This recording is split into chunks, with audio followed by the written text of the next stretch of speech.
Welcome to the Daily Horror Habit Podcast. I'm your host, Jay Krieger, bringing you daily reviews of current and classic horror movies for your twisted pleasure. Be aware that these reviews and discussions may include spoilers. And as always, I hope you enjoy. They come from the unknown, and they're here now, hiding, waiting to strike. You can feel their presence all around you.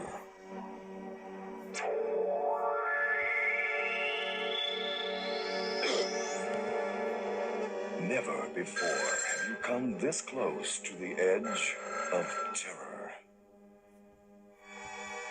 Never before have you faced anything so strange and sinister, so bizarre and unnerving. Never until now. David Cronenberg's The Brood.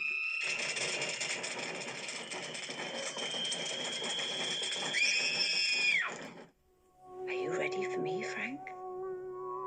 I seem to be a very special person now. I'm in the middle of a strange adventure. I want to go with you wherever you go. Do you? Yes. Then look! The Brood. You can run. You can hide and hope they won't find you. But you won't escape.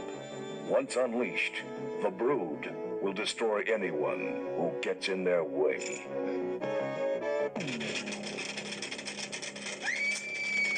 David Cronenberg's ultimate experience in inner terror, starring Oliver Reed and Samantha Eggar. The Brood. They're waiting for you. Welcome to another installment of my year-long Masters of Horror celebration, in which I'm joined by a guest every Friday to chat about one of their favorite films from our month's featured director. For the month of March, we're honoring none other than the master of body horror himself, David Cronenberg. And today's episode highlights the late 70s Cronenberg film The Brood, in which Frank, played by Art Hindle, discovers his institutionalized ex-wife Nola, played by Samantha Eggar, is being subjected to unconventional and aggressive therapy techniques amidst a series of brutal murders that hit close to home. And to help me break down the twisted relationship-infused horror of The Brood is returning friend of the show and BloodyDisgusting.com's video game editor, Neil Bolt. Neil, welcome back to the show, man. Good to be back once again. This is the hat trick, I think now. This is at this point. The first two are auditions for the third conversation we're going to have today. That's it. But it's great that I get to kind of chat with you today about David Cronenberg, a director that I have a lot of admiration for in terms of the span of his career, in terms of like the films that he began making and then seeing that evolve.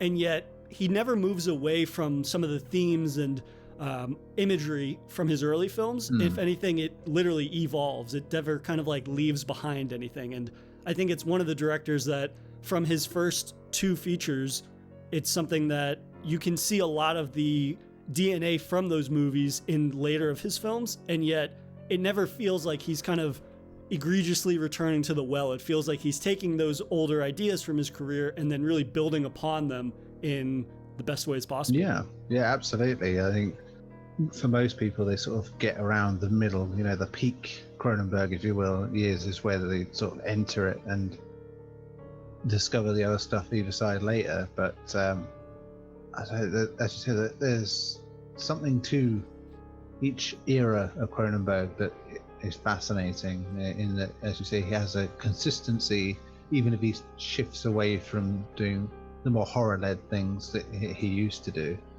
And maybe some of the anger isn't there that was once there. That the film we'll talk about today is very much it is built from a place of anger,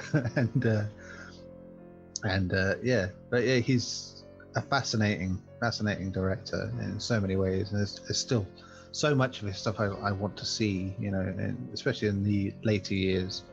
I've seen stuff like Cosmopolis, which it just seems very Cronenberg-esque in some ways, but in a lot of ways it was the first time it really felt like a departure from what I'm used to for him. It's like, and Robert Pattinson probably the first time I actually watched him in a film ever, because I didn't watch Harry Potter, I didn't watch Twilight, so this was it, and it was like, wow, okay, this guy's good. It's set me in good stead for performances from him. That's part of what I love about doing this Masters of Horror series every month, is that it gives me an opportunity to not only explore new films of his films of his that I've never seen. Like for an episode I recorded the other day, it was for Existence, a film I had never seen, because his 90s catalog is a part of his catalog that I'm not super familiar with. I'm more familiar with his 80s stuff and some of his more recent films, whether it be like Eastern Promises or A History of Violence. And so to get to really explore part of his filmography that I'm not familiar with has been not only refreshing and enjoyable, but also getting to see his work evolve and seeing films that he's made from different points in his life. And the 70s were definitely his kind of like angriest phase, and that's definitely true of today's film, The Brood. But before we get too much into The Brood, I'd like to ask sort of your Cronenberg origin story. What was your first exposure, introduction to his work? See, I was thinking about this before and thinking it had to be The Fly, because I still to this day think my mum had a thing for Jeff Goldblum, because I think there's so many films from that era that I watched. I think maybe he was just that popular. I didn't realize it, but stuff like The Tall Man, The Tall Guy, The Fly, Invasion of the Body Snatchers, and all that. He was just everywhere, and I remember seeing that. But it wasn't. It was. I think I watched Videodrome just before that, and again, one of those wonderful late night experiences where you've never seen anything of this film before. It sounds weird. Why not? And it was fucking weird. Yeah. Debbie Harry is just mesmerizingly good in that film, and almost makes up for the fact that James Woods is James Woods now, and I don't love that film as much as I used to because of that, but I still think it was just like the first time I really sort of thought, wow, I like this kind of horror, this mix of the classic horror, tragedy horror of the stuff, the likes of Frankenstein, that way things are going wrong to people that and their bodies that they can't explain, and they're lashing out against it. And then The Fly was just it was everything in that. It was the perfect tragic film in regards to it. A scientist thinking he knows everything and just being his own downfall is his hubris, and thinking he knew how to do things, and it's just such a grossly sad thing to see what happens as he gets but and it's just a lot of those earlier films of his, and as I said, The Fly and Videodrome are like, as we said, the peak sort of era of Cronenberg, the point where he was commercially viable, if you will. When you look back to things like Shivers and Rabid, and it's nuts that that's the guy that gets to make more commercially viable horror later. It's not quite Peter Jackson levels of holy shit, the guy that made that is going to make this, and but it's an interesting sort of area. You can see why people love that era of Cronenberg so much, that Videodrome, Fly sort of, and Scanners sort of time, because it is just him having just enough money to sort of show his ideas as he wants them, while still having enough independence and that little spite and anger to him that makes some of his best work. And I think he sort of matured later on and became and did new and interesting things with stuff. Like A History of Violence, I think it's one of his best films. Especially, and it's such a different film in so many ways to what he did back then, but it still feels so much like a David Cronenberg film. And I don't want to say it's the last great film he did, because I think Eastern Promises was also really very good, and Cosmopolis was also did a good job too. But it's probably the last sort of period where I really felt invested in Cronenberg's new films as they came out. And now for a brief intermission. If you've been enjoying this episode of Daily Horror Habit, please take a moment to subscribe to the show on your preferred streaming platform, or leave us a review on iTunes. And thank you for your continued support, and I hope you enjoy the remainder of today's horrifying episode.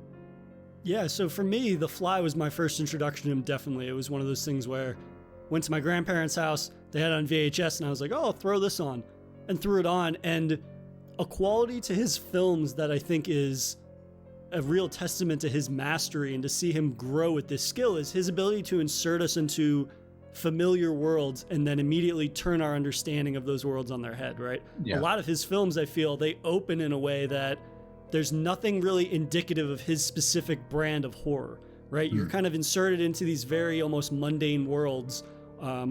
Something like The Fly, it begins with two people meeting at a party having a conversation. Something like Videodrome, which is a little more titillating in terms of like it being so in your face with the things that Max Wren is into, like all this softcore pornography and like super violent images. But at the end of the day, it's a guy that dabbles in certain material that might be taboo, but at the same time, the ways in which he puts us into this world, it's not sort of like 0 to 100 right out the gate, right? He spends so much time establishing these worlds and giving it context within characters, their motivations, their relationships, that seeing his more recent films and it being so devoid of the horror elements that he got his start in filmmaking with, it's a testament to why those films, I think, stand up on their own, despite the fact they're not horror films. I think that his attention to characters and relationships and having something personal to say about everything, especially like The Brood, we're going to get into how that personal of a film that is,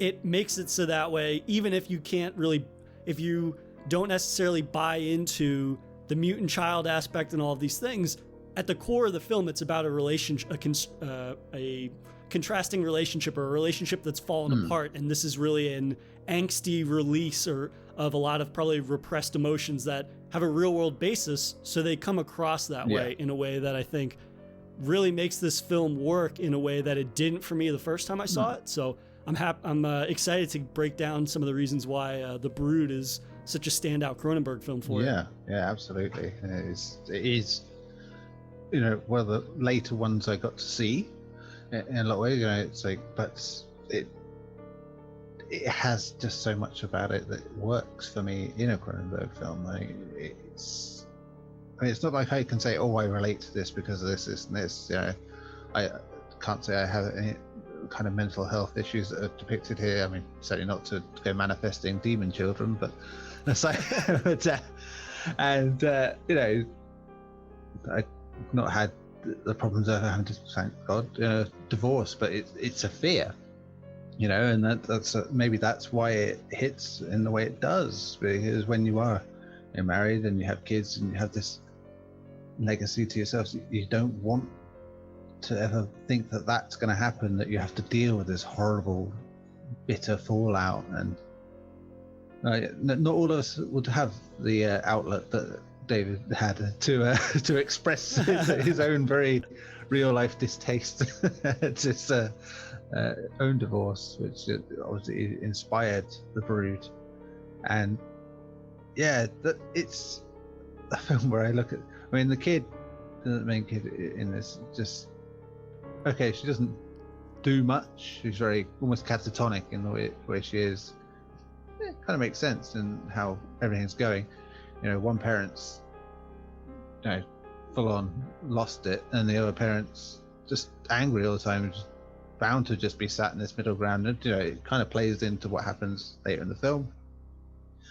But it just never in a film have I ever felt for a child so much to go think, oh, that poor kid. Every time something happens, just being subjected to this, that, and the other. It's like, and you know, in proper Cronenberg fashion, there's just scenes in this film where you're like, fucking hell, you got away with that. You know, that's, and he just makes it look so casual.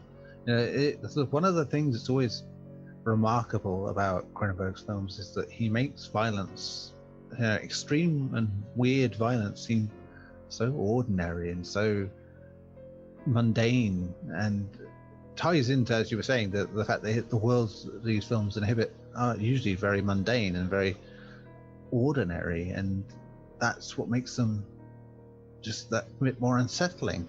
I find that with Rabid and Shivers especially, they make a good double bill in that regard, because they just have this very normalness to them. It's very Canada, you know. It's like it's not like poster child Canada. It's like, this is the rural areas of Canada. Here you go, and it just feels very like a place that you could visit, that you could live in like anyone else, and doesn't feel like film sets, you know. Which it feels like a place to go, and the Brood has a lot of that too, even though it goes a bit more fantastical in terms of having this whole cultish self-help group thing and all that. It's still it's so much grounded in reality, not just in the thematics, but also in just the world, that's where the horror comes from. Yeah, and he's exploring very real emotions and sort of situations that, even if you can't necessarily relate to it on a level where it's like, oh, I've experienced that, like I haven't been divorced, but at the same time, I've at periods in my life, I've had things and then feared them to go away, right? Whether it be relationships or other things. It's like, as soon as you have something that you want, and then there's that constant fear of it going away or losing that. And his tackling of that, it being divorce in this instance, where the person that he loved has now been fully committed to a psych ward or a psychotherapy center, and now it's like struggling for custody of a child. There's this idea that how can you, I would assume if you're a parent, like there's this primal instinct to protect your child at all times. How do you necessarily do that when they're only with you 50% of the time? And that's something that the film presents in a way that I think, since he taps into the emotion in such a raw way, that even if you don't have kids, like I don't have kids, but it's still an emotion that you can connect with. It's something that you can at least see yourself being put into the protagonist's shoes. This idea that, I feel for this character, but also the anxiety and stress of the reality of their character, and that he's constantly dealing with this struggle. And of course, we're going to get more into the characters that get in the way of him doing that, which, I mean, Cronenberg's able to explore his sort of repressed anger in a way that I think probably made this film very cathartic for him. Yeah. But it comes across in a way that catharsis really lends itself to the exploring of topics like mental illness, topics like parenthood, and sort of trying to hold on to the grasps of something that's no longer a fundamental part of your life. I mean, you could be very critical of the fact that he has made a film to demonize someone, a real person, in a lot of ways, and there's an aspect of that you can. It makes sense that he would be that kind of guy that would, because he's a disdain for human being bodies and things like that anyway. So I get it. I don't necessarily condone that he feels that way and that he felt that that's how to depict someone with a mental health problem. But at the same time, as a way of expressing it, it's an interesting way of expressing it. It's like, you can have something like this come from a very negative place and it's still very artful. It still made something meaningful with it, even if it is mean-spirited in what it does. It's his very personal way of telling it, and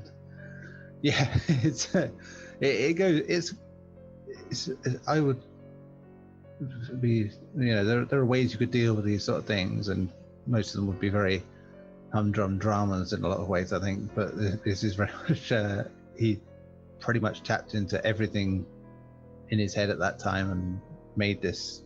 He doesn't paint anyone as really being that sympathetic. Even Art Hindle's Frank is just, he's a regular guy. He's not particularly special. There's nothing about him that makes you think, well, I don't really see why anyone would be particularly after him or want to be with him. But he obviously had something. But in his case, as he points out, Nola is clearly wanted someone to try and help her feel normal and to break out of the cycle of abuse and problems she'd had. And of course, that's the trauma she suffered made her suffer more and made everyone else suffer more. So on that side of it, it feels a little more sympathetic than maybe he intended, in that he may be saying, well, this person's crazy, they, that everything they do is wrong and they need help and I should have custody of this kid. And at the same time, he's saying, but it's not their fault they're crazy, that they got problems. It's because nobody ever dealt with their problems, and now somebody's helping her with that problem, but they're not helping in the right way. And ultimately that causes it to, in this world, manifest into something else. It's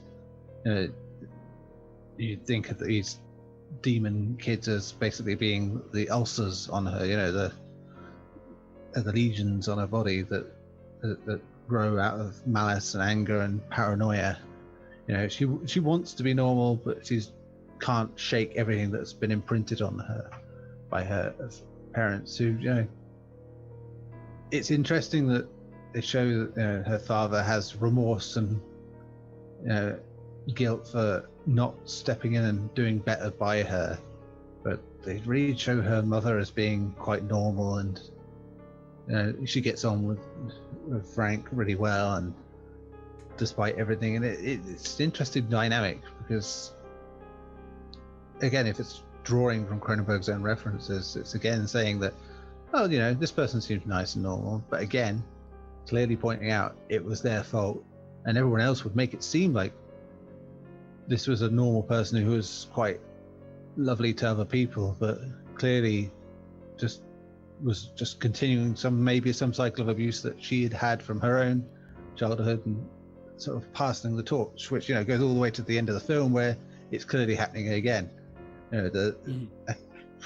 Why not? Because the amount that poor little girl has seen and endured in that time, she's bound to sort of carry on that cycle. And that's the tragedy of the story of the Brood, is that this little girl, everyone else is deciding what's best for her and how to treat her and like that, and all the while she's getting damaged by everybody's selfish action. That's the element that I picked up on a lot more on my rewatch. The emphasis on, I purposefully started paying more and more attention just to her, even though she has such little dialogue in the film. She really doesn't have to say a lot to convey just how traumatizing this entire film is for her, and the fact that other than somebody checking in with her as soon as something traumatic happens, saying, "Are you okay?" Like, this kid, for the most part, you would assume is not getting the services or the attention that they actually need, and how they are subjugated to so much trauma, whether it be mutant demon children or just an abusive relationship with the mother. I mean, it speaks to the tragedy of the film and her being obviously the most sympathetic character. And in terms of you talking about this film sort of just like nasty mean streak in it and sort of demonizing Nola as being the sole evil entity or an evil entity within the film.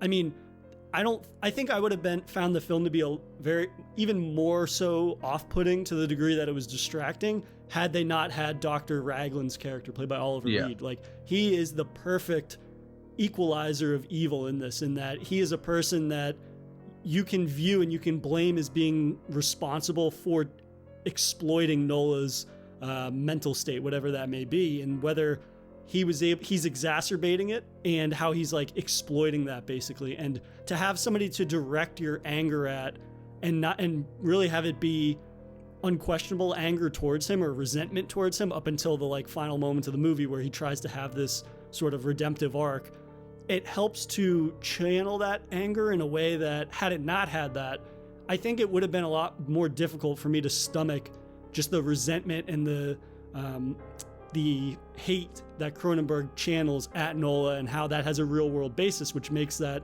portrayal of a character even more sort of disturbing and being just nasty, like we've said.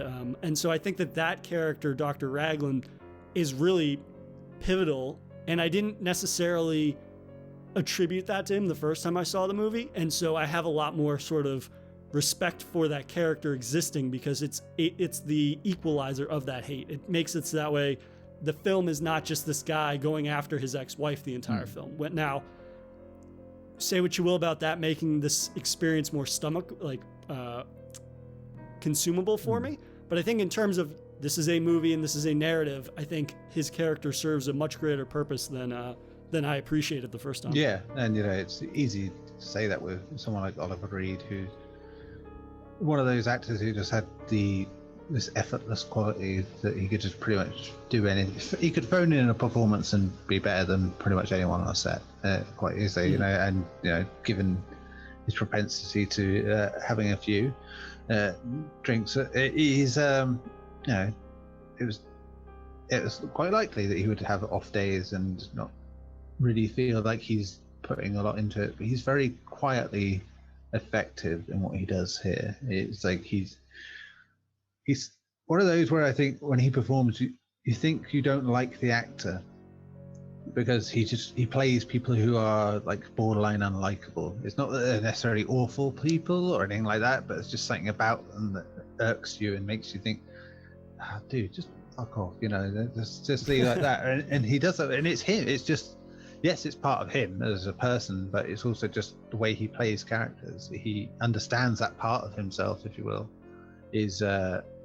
makes for a great character. And he is this very cult-like, calm authority figure that doesn't quite know what he's getting himself into, and it does, he almost drinks his own Kool-Aid, if you will, and that's in believing how good he is at his job and that this is all because of him. And yeah, he eventually has this sort of intervention in finding out what's happened because of what he's done and what he's enabled. That's the thing, he's enabling the bad side of Nola, and he's causing her to get worse in a lot of ways like that. I mean, we don't know how far this whole phenomenon has gone before. It happened before, it happened to her mother or anything like that. It's pertained that he has sort of unlocked this in her in trying to deal with her problems. And yeah, it's fascinating how he sort of does do that balance, as you say, between the two. And yeah, it's one of the best things about the Brood, I think. Oliver Reed, as I said, someone hard to like, but very easy to respect in terms of what he can bring to a film. Yeah, and it really is his understated nature that stops him from ever feeling like a caricature of a psychiatrist or anything like that. It feels like somebody that has almost stumbled into a perceived success with this sort of like Kool-Aid drinking cult status that he has, right?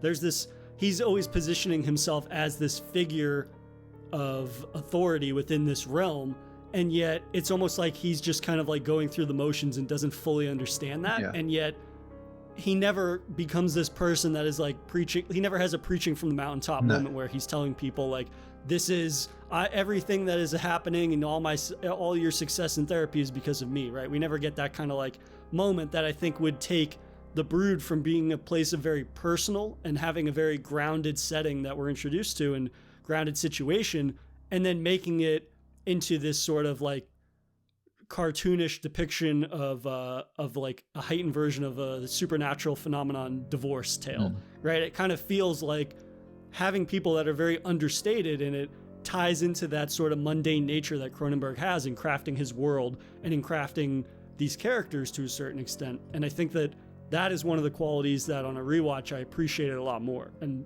I think coming to his films, especially like his early 70s films, that sense of mundane, I don't know if that's something I could appreciate as a teenager, obviously, because you're kind of like, I want to see, and I mean, I was spoiled. I started with The Fly, which that film has a energy level to it, and it's thanks to that kinetic duo of Gina Davis and Jeff Goldblum that you're immediately enthralled, and there's an energy there that sustains throughout the entire thing, but that being a jumping off point into some of the goriest and goopiest practical effects out there, moments that you really want as a kid and you obviously still want as an adult, is very different than his 70s films. And I think that this film I've had a lot more of an appreciation for the Brood in revisiting, or actually, watching for the first time Shivers and Rabid just this year, and getting to see the basis of his career in the 70s and seeing that in this film when it came out in, I believe, 79, getting to see him take the culmination of those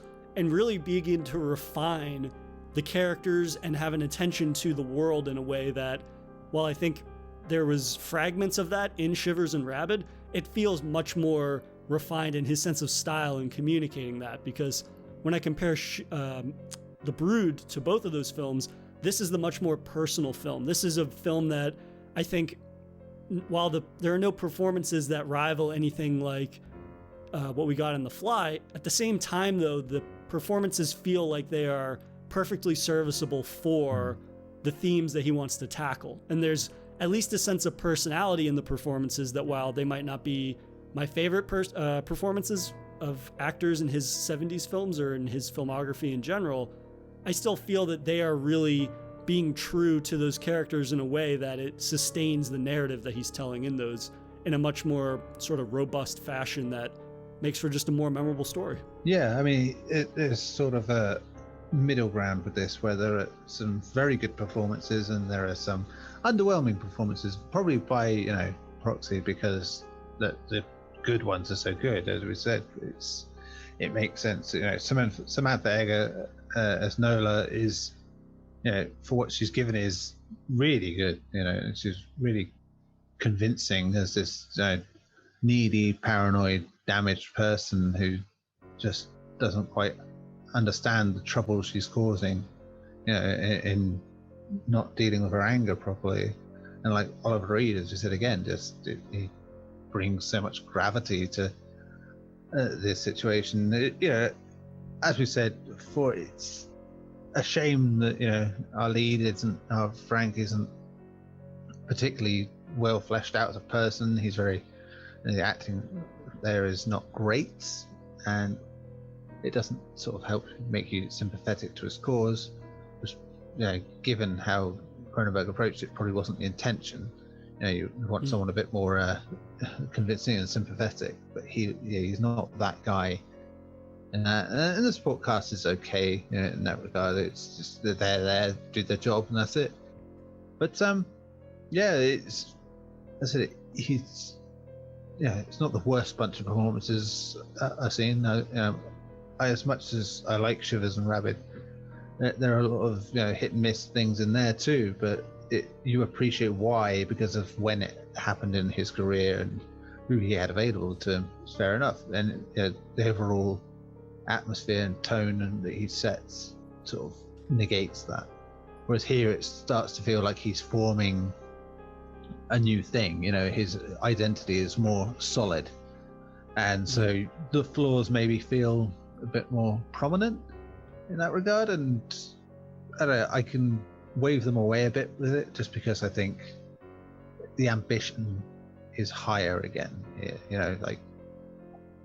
Ambition was high for the budget and where he was in his career when you go back to things like Shivers, but it was still very much a lot of aimless stuff happening, and a lot of it was chaotic, which sure works for a lot of Cronenberg stuff, but as he's gone on, he has found his voice and how to rein that in and make it, channel it into what it should be.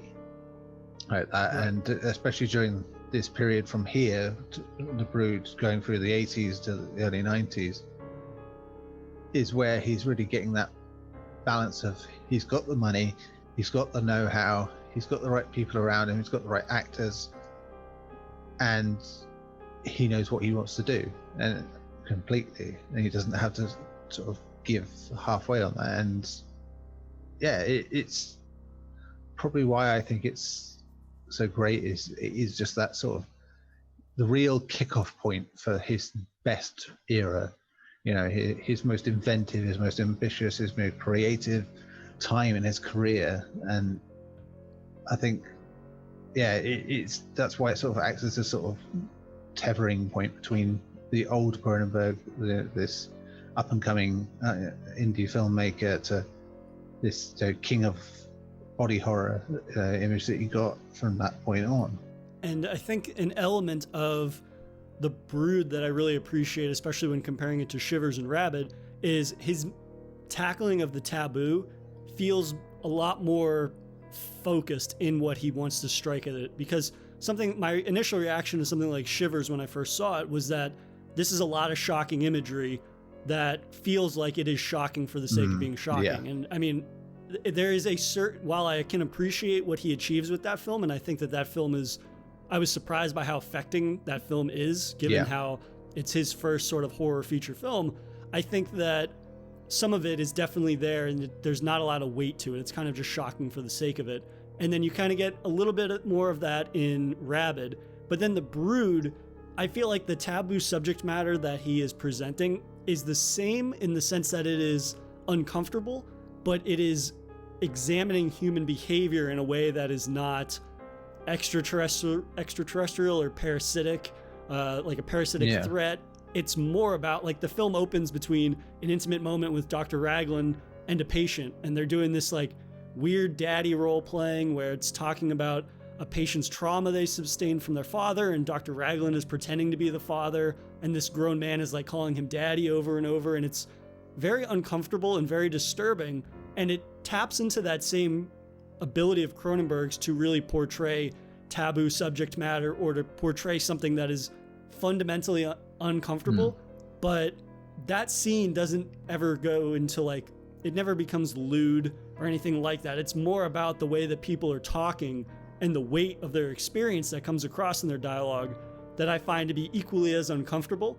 But in deciding to go that route and have it be dialogue that might dabble in the taboo rather than shocking imagery right out the gate, I think that shows a level of restraint that Cronenberg not 2 films ago might not have necessarily had, and there's a growth there. And I think that when looking from his filmography from the 70s to the 80s to the 90s, his ability to really dial in the sort of like extreme lengths that he can go to bring that body horror about, he has an ability to not get carried away with that stuff, because then obviously if the entire thing is just super gory, graphic every single minute of the film, then it loses its impact. And that's not something that I think a lot of filmmakers learn maybe that quickly in their feature film career. Yeah, he does, and this is definitely the point where he does get that idea that you can sort of punctuate it throughout the film in parts rather than just and lead up to something properly that will have more impact. Which, in the end of this film is when he finally does something really a bit disturbing and body horror focused. It's more impactful, it's more effective, because up until that point, yes, there's been moments of violence, but as we said, he deals with it in a far more subtle and mundane manner than he had before, but it's still nasty, and especially you think to the one at the play school, where they come and attack the teacher. It's brutal, and you think the way it's shown is, this is happening in front of a bunch of kids, toddlers effectively, and you're like, bloody hell, it's still shocking in the way that Cronenberg liked to do, but it's not even the most shocking moment of the film. It's like maybe back then it was, but now it feels like, wow, that's mad. You would do that, and just like there's some really disturbing moments in that, and the fact that Frank comes and covers the teacher's face in that child's drawing, and just like it's such a great contrast in terms of what he's doing. And I think the fact that he waits till the end to show the most disgusting part of it, which I don't know, maybe that's his very real fear of the whole idea of childbirth, maybe as well, because it does have that sort of this is what you can't handle sort of feel to it when Nola reveals her birthing equipment, if you will, yeah, I mean, that in itself could have been this big, showy thing, and it's subdued and very much a case of she's, as agitated and as theatrical as Nola gets. This is her moment of showing her worst side, if you will. It's so subdued, as I said, and she just lifts her robe to show, well, look, this is me, this is who I am. She, in a very meta-textual level, she is just saying, this is the character I am, this is the problems I have very physically in front of me. If you can't handle that, then you don't really care. It's like that. And as proves, and again, Cronenberg, maybe on a subconscious level, didn't realize that he was showing that, yeah, he's not some perfect being in this whole situation, because his act isn't sympathy or empathy for the situation. He's repulsed, and he can't hide that. Frank's character, he can't hide the fact that this is disgusting, and he doesn't like it, and she sees it, and which unfortunately doesn't work out well for old Honor Reed. But it's really well done in that regard. And again, the first instance where Cronenberg really works towards earning an ending, and that isn't just pure mania, and pure chaotic nonsense at times. I think back to Shivers and Rabid, especially, they just have those endings that just like, what the fuck, it's just everything's going on at once and out of nowhere again, and they work as endings, but in that way, but they're not as refined. They're very raw, in what they do. This feels very much like a well-earned end that then has that lovely little epilogue of getting to seeing his daughter's sort of, she's still very much stone faced. She's not reacting much to everything she's seen, but it's the repression is showing itself in the same way that it did in her mother, that all these repressed memories, this is again based on real things, that repressing the stresses and problems can lead to physical ailments, and physical lesions on your body, and that's what the Brood are to Nola. They are physical lesions that have come from finally letting out all her problems and issues, but from bottling them up, they've also been there all along, and this is what's going to happen to the daughter. And yes, it's that nice sort of ominous tone that it's not all happiness and sweetness and light now just because mummy's been strangled, and that's and we can be a good old family again. She's going to hate him on some level, for everything. And again, for as much as Cronenberg felt, he is again showing that he is this character that is him in this situation.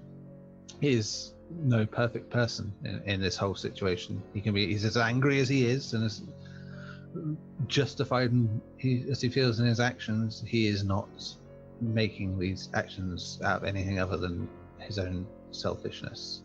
Yeah, and I think that it was obviously by no mistake that the Brood are literally children that she's birthing that are going around and murdering people. And it's an interesting contrast from that decision, which I think was very clear in terms of, or it was very deliberate rather, in that he wanted the only people doing the killing to be children, because it's almost like an expression of expressing one, like the child Candace's kind of own trauma. It almost serves as kind of like a parallel to this child is being traumatized essentially by these supernatural events, but also the trauma of being a bouncing ball between two parents, right? And how that can, especially at such a young age, how that can have a profound effect on somebody growing up. And I think that Cronenberg, again, in his own way, and he's so very nonchalant about brutal violence, like he just never makes it feel as though it is, while it's shocking that it's kids doing these violent acts, at the same time, the film never really lingers on that. And I think that if it were a lesser director, characters would be making more of a big deal about that. But it's almost like so little time is devoted to actually talking about the fact that these are children that are killing people. It almost just makes it like commonplace in this film world in a way that I think makes the violence shocking. But then Cronenberg's restraint in only having there being, I think, like 3 instances of violence in the film, it allows those to be very punctuated and to be very memorable in a way that only Cronenberg can. So that way we kind of get these moments of violence early on that are well filmed and well choreographed, but at the end of the day, like, it's somebody getting beaten to death with a mallet and you can't see the attacker's face or anything like that. He does a really great job of concealing, at least for the first kill, that it's a little kid doing it, right? And so I think the restraint in not leading with a big practical moment early on in the film and saving that pop for the end of the film really allows it to feel full circle in this idea. It comes back to it being tied to Nola and the character, and the conflict between these two characters is when you have that big payoff in that, hey, she reveals that she's been birthing these things on the outside, and then you get that gross moment of her like ripping the sack open and then licking blood off the fetus in this really disgusting moment that I feel we had a lot of moments like that spread throughout something like Shivers or Rabid. And so by the end of those films, it was no longer effective for me, at least. And so had The Brood had moments that were equally disgusting littered throughout, I don't know that the end has that payoff that it has, because it feels so earned, and you have that big, oh my God moment that really capitalizes on the idea that these are two people that are in a conflict of this supernatural event, and yet the entire film never feels like it operates within a different like realm of existence or something like that, like a supernatural depiction of the world. Because had it done that, it would really distract, I think, from Cronenberg expressing his sort of feelings about divorce and about one particular person, whether that is that's the way that somebody should make a film or not. I think it would still feel inauthentic probably to the tone that he was going for, or the message that he was going for in the end. And again, for being his third horror film in his career, the restraint to hold back on that moment, I think, really has a payoff that, especially on this rewatch, made The Brood hit for me in a way that it did not the first time. Yeah, that's totally understandable. I think it is just, again, you can take it from several angles in terms of how it hits and works out. Because, and yeah, you can see why it does feel plodding in between the big beats, but it's supposed to, you know. It is one of those films again where you need to have the drawn out mundane sections to get to the next section, because everything is normal, and that's why it's supposed to be abnormal that these things are happening. I mean, I could see this film being remade with the idea that they'd blame the kid for all the killings constantly, and they would never let them sort of reveal that it was, you know, these little strange children doing it. And it's like, but you know, Cronenberg's like pretty much off, you know, second kill in, he's like, no, there you go, they know now that it's some sort of demon kid, but they think they got it and they didn't. And yeah, it's an interesting way of dealing with something, you know, as well in that regard.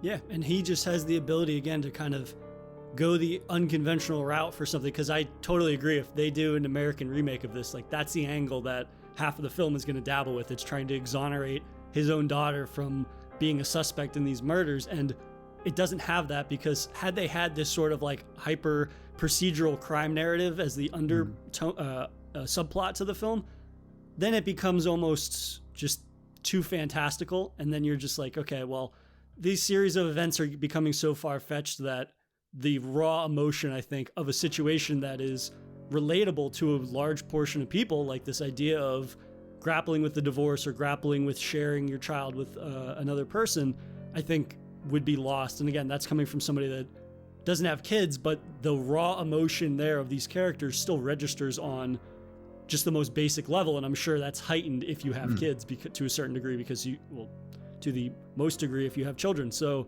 it's a testament that he's able to really convey very personal messages in a way that is approachable for everyone. And it's something that doesn't feel alienating, because had he made it so that way this was something that only a certain portion of an audience could relate to, then you kind of just sit around bored for half the movie. But he really does do a good job of, even if like our protagonist is not the most inspired, at the end of the day, for me, like, is serviceable enough as a vessel for the feeling of loss, the feeling for wanting to be protective of something, whether it's a person or holding on to a fleeting feeling or relationship.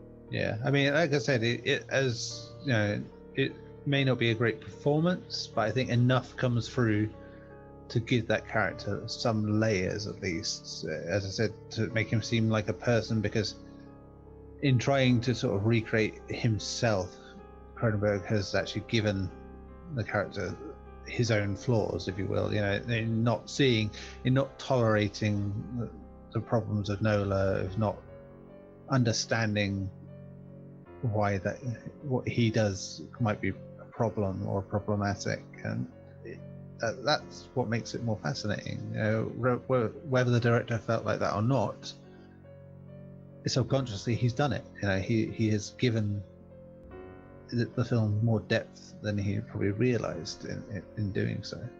Yeah, and I mean, again, like his handling of violence in such a mundane, matter-of-fact manner, I think is something that has transcended all of his films in terms of his horror films, in that he's just able to very casually have shocking moments of violence, and it's presented in a way that doesn't feel like there's an added emphasis on anything. I don't know if that's the right way to put it, but it never feels like it is a moment that is presented in a way that you would almost be like, oh, this is so shocking, right? He's just so casual about it, especially when we have the doctor that has that moment where he kind of begins to have this redemptive arc where he tries to save Candace from all the brood children.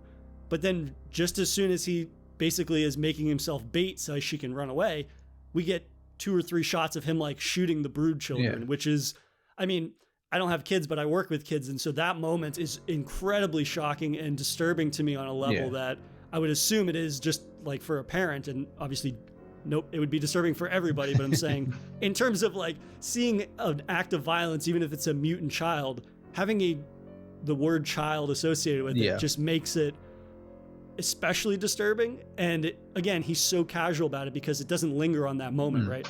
It just kind of like goes with a couple kids get killed and then the doctor's dead, and then we jump back to him choking his wife, which again is like a hyper violent moment of violence against women that again he doesn't linger on for very long. It kind of happens and then we move on as if nothing. I mean, she goes him in it basically tells him to do it, whether through her own mania or through the fact that she just is genuinely sick of living like that. It's there, you know. It's just somewhat a character being so accepting of their death, you know, at that point, you know, and she's birthing life constantly into the world like that.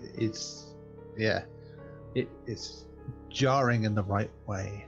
Yeah, and I mean his ability to really introduce brief moments of violence that are at the perfect moment of the film, and again, not to kind of have, we don't have to have multiple scenes of one of the little mutant children getting killed. We kind of have that one instance, but that one instance is at the precise moment of the film and executed on in a manner that it makes it that much more memorable, in a way that, I mean, teenage Jay, when he saw this, probably was like, this is like pretty boring to watch, but seeing how everything fits together at a much older age, it's a film that I definitely have done a complete 180 on, because I did not enjoy this film the first time I saw it. You were telling me you were reading my Letterboxd review, and I think I was like, I caught the movie on a bad day, or certain things didn't register with me the way they do now, to the degree that this is a movie that I think really, when you're looking at his films from the 70s and then moving into the 80s, this feels like a much more mature director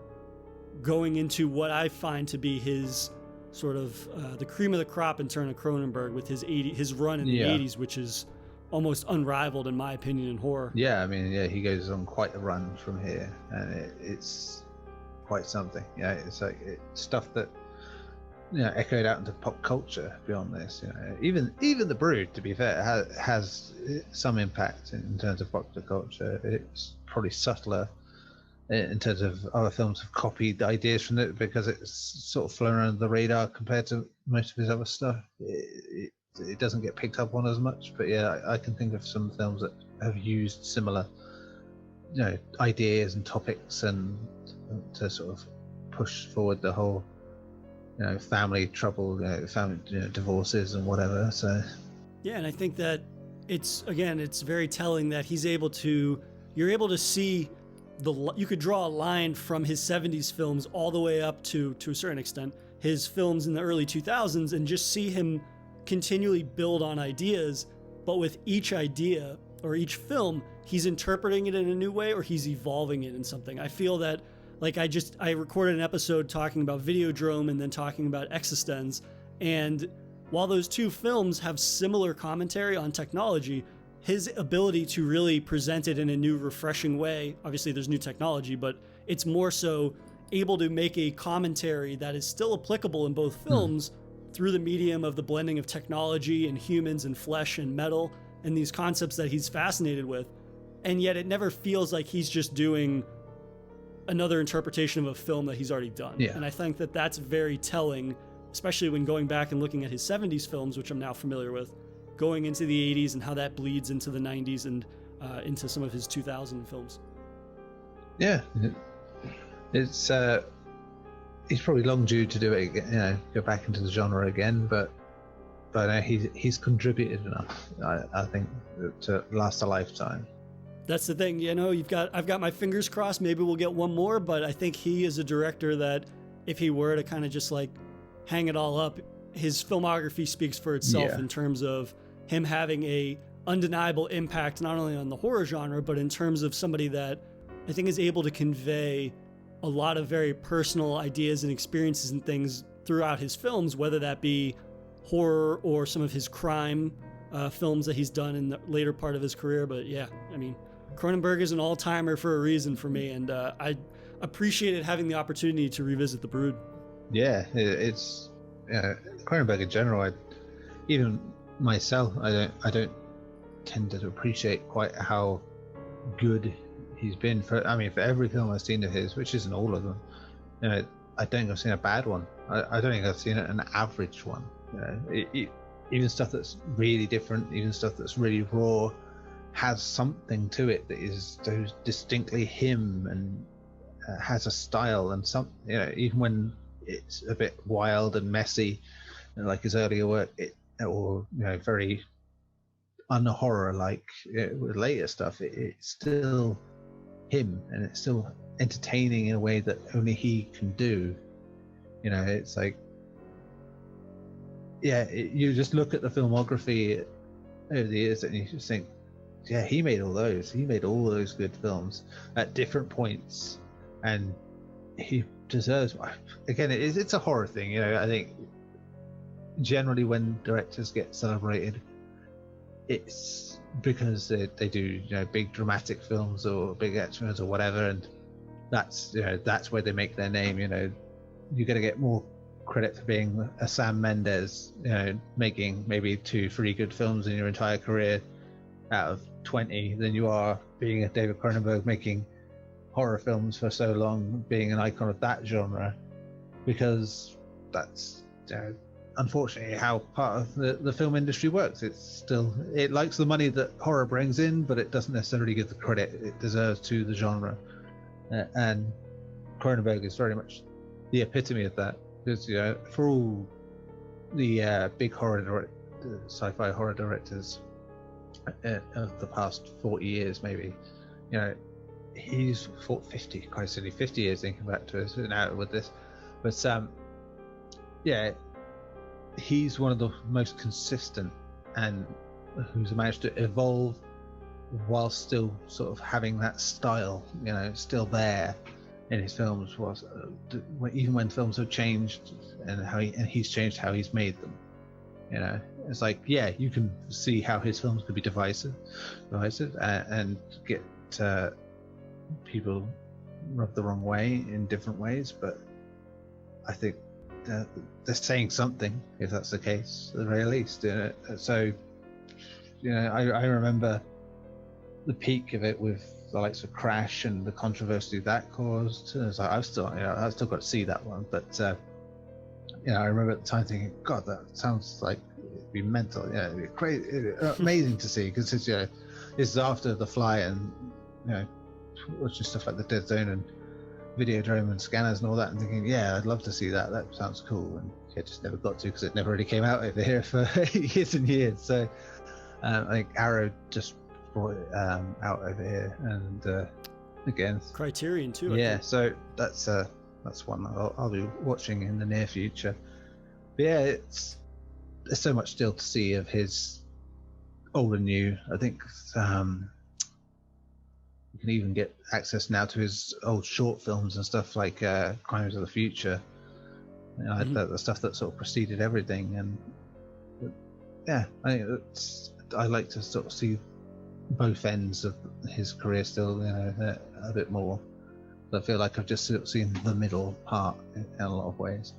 Yeah, and I think that kind of piggybacking off what you said, I mean, even if you haven't seen a specific Cronenberg film, I think going into it, no matter whether it's in the horror genre or it's in some of his crime stuff, or if it's in something that is kind of like, how do you even classify it? Something like Crash. You're in for a Cronenberg film, and I think that you don't get to be able to describe a film as being so-and-so-esque unless you have established throughout your career that you're in for something that is completely original, and it might be deriving inspiration from certain genres or certain types of films, but his ability to really take interests, blend them into certain topics and subgenres, and make it his own unique thing that is more than likely wild as hell, I think is very telling of his career. And like we've said, over 50 years or something, he's got a very varied, but he's got more successes than misses, at least in my book, and it sounds like in yours too. Yeah, absolutely. But as always, Neil, it's a pleasure having you on to talk horror films, and in this case, Cronenberg. Yeah, it's a pleasure to be on. If you enjoyed this episode, please subscribe to Daily Horror Habit on your preferred streaming service, and follow the show on Instagram at Daily Horror Habit and on Twitter at Daily Horror Pod for episode updates. Thanks again for listening, and I'll see you guys next time.